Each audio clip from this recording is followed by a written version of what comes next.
Big boss Malayalam season 7ൻ്റെ ഫൈനലിലേക്ക് select ചെയ്യുന്ന ആദ്യത്തെ കണ്ടസ്റ്റൻ്റായിട്ട് മാറിയിരിക്കുകയാണ് നൂറ. ടിക്കറ്റ് ടു ഫിനാലെ 56 പോയിന്റോടുകൂടി 10 ടാസ്കുകളും അവസാനിക്കുന്ന സമയത്ത് 56 പോയിന്റുകൾ സ്വന്തമാക്കിക്കൊണ്ട് ടിക്കറ്റ് ടു ഫിനാലെ സ്വന്തമാക്കിയിരിക്കുകയാണ് നൂറ. അപ്പോൾ നൂറക്ക് വലിയൊരു കൺഗ്രാജുലേഷൻസ്. കാരണം നൂറ ഒട്ടും എക്സ്പെക്റ്റ് ചെയ്യാതെ ടിക്കറ്റ് ടു ഫിനാലെ ടാസ്കുകൾ അതിഗംഭീരമായിട്ട് കംപ്ലീറ്റ് ചെയ്ത് ഇത്രയേറെ പോയിന്റുകൾ നേടിയ ഒരു മത്സരാർത്ഥിയാണ്. തൊട്ടു പിന്നിൽ ആര്യനും അക്ബറൊക്കെ ഉണ്ടായിരുന്നു 51 45 പോയിന്റുകളൊക്കെ ആയിട്ട്.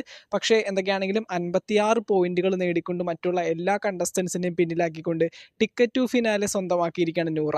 പിന്നീട് പറയുന്ന ഏറ്റവും വലിയൊരു കാര്യം എന്ന് വെച്ചിട്ടുണ്ടെങ്കിൽ എല്ലാവരും ഒരുപാട് മെസ്സേജുകൾ അയച്ച് ചോദിക്കുന്ന ഒരു കാര്യമാണ് ഷാനവാസ് എപ്പോഴായിരിക്കും ബിഗ് ബോസ് ഹൗസിലേക്ക് വരുന്നത്.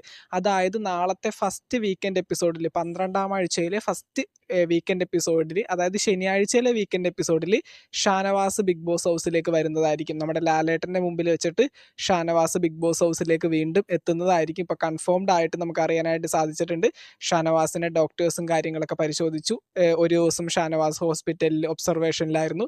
ഷാനവാസിൻ്റെ ഹെൽത്തിന് യാതൊരു പ്രോബ്ലവും ഇല്ല. ഷാനവാസിൻ്റെ വീട്ടിലടക്കം വിളിച്ച് എല്ലാ കാര്യങ്ങളും അറിയിച്ചിട്ടുണ്ട്. ഷാനവാസ് നാളത്തെ വീക്കെൻഡ് എപ്പിസോഡിൽ ബിഗ് ബോസ് ഹൗസിലേക്ക് വീണ്ടും എത്തുന്നതായിരിക്കും. അപ്പോൾ രണ്ട് സന്തോഷമാണ്. ഒന്ന്, നമ്മുടെ നൂറയ്ക്ക് ഈ പറയുന്ന പോലെ ടിക്കറ്റ് ടു ഫിനാലെ ടാസ്ക്, എന്താണ് ഈ പറയുന്ന ടിക്കറ്റ് ടു ഫിനാലെ കിട്ടിയിട്ടുണ്ട്. ആദ്യമായിട്ട് ബിഗ് ബോസ് മലയാളം സീസൺ 7ൻ്റെ ഫൈനലിലേക്ക് കടക്കുന്ന ഒരു മത്സരാർത്ഥിയായിട്ട് നൂറ മാറിയിട്ടുണ്ട്. അതുപോലെ തന്നെ എല്ലാവരും എത്രയും പെട്ടെന്ന് ബിഗ് ബോസ് ഹൗസിലേക്ക് വരണമെന്ന് ആഗ്രഹിച്ച ഷാനവാസ് നാളത്തെ വീക്കെൻഡ് എപ്പിസോഡിൽ ബിഗ് ബോസ് ഹൗസിലേക്ക് വരുന്നതായിരിക്കും. ബിഗ് ബോസ് മലയാളം സീസൺ 7ൻ്റെ മറ്റൊരു അപ്ഡേറ്റുമായിട്ട് നമുക്ക് വീണ്ടും കാണാം. താങ്ക്